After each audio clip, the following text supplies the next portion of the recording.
our self-esteem, or self-value, depends on the value of the features associated to our self.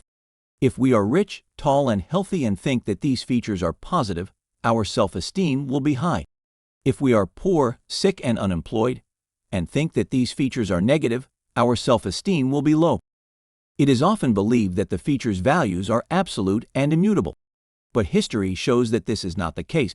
Having a fair complexion was once considered positive, because it was associated to a higher social status. Today, being tanned is positive. This proves that features' values are relative and plastic. Values can be changed by association. If we associate a negative feature with a positive feature, the value of the first feature will increase. Marketing uses this principle with influencers, whose presence increases a product's reputation. We want to apply this method to our negative features, which cause our low self-esteem. This series of videos highlights some common negative features, proposing for each of them a list of people who share the feature. Knowing that we are not alone may help to render them less negative and more tolerable. Enjoy.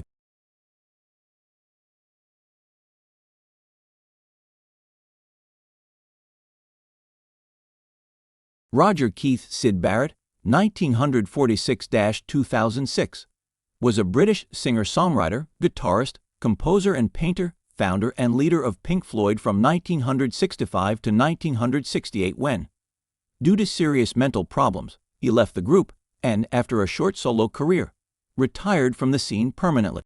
Barrett is considered a pioneer of psychedelic rock and space rock for his expressive guitar playing and his imaginative compositions. In his last years, the former leader of Pink Floyd simply called himself Roger and continued to live in Cambridge alone after the death of his mother, isolated from anything that could somehow remind him of the past. He cultivated his passion for abstract painting and devoted himself to gardening. His old companions never contacted him again.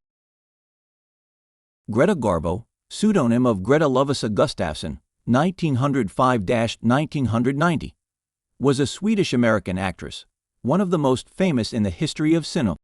For her mysterious charm, she was nicknamed the Divine. She started acting in Sweden. Then she was hired in the United States by Metro-Goldwyn-Mayer, of which she quickly became the leading actress in the 20s and the 40s, becoming a world star. After the disappointment for the unexpected and sensational failure of the film Don't Betray Me With Me, 1941, Garbo decided to retire from cinema at the age of 36. From that moment until her death, the actress led an absolutely private life, trying as much as possible to avoid journalists, surrounded only by her niece and relatives. Jack Kerouac, 1922–1969, was an American writer, poet, and painter.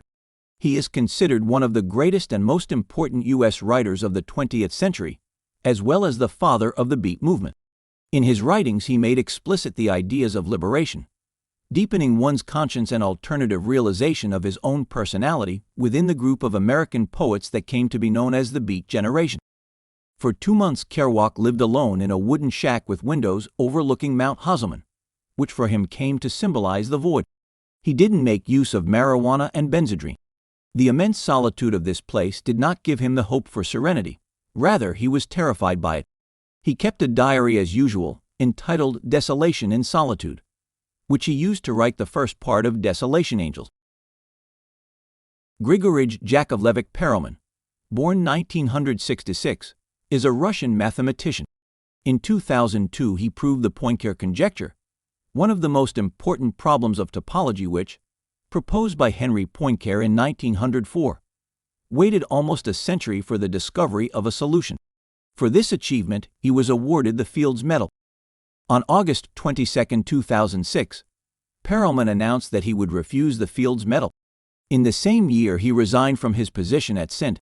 Petersburg University and has lived ever since in a council house with his mother, away from universities and interviews, with his pension as the only source of income.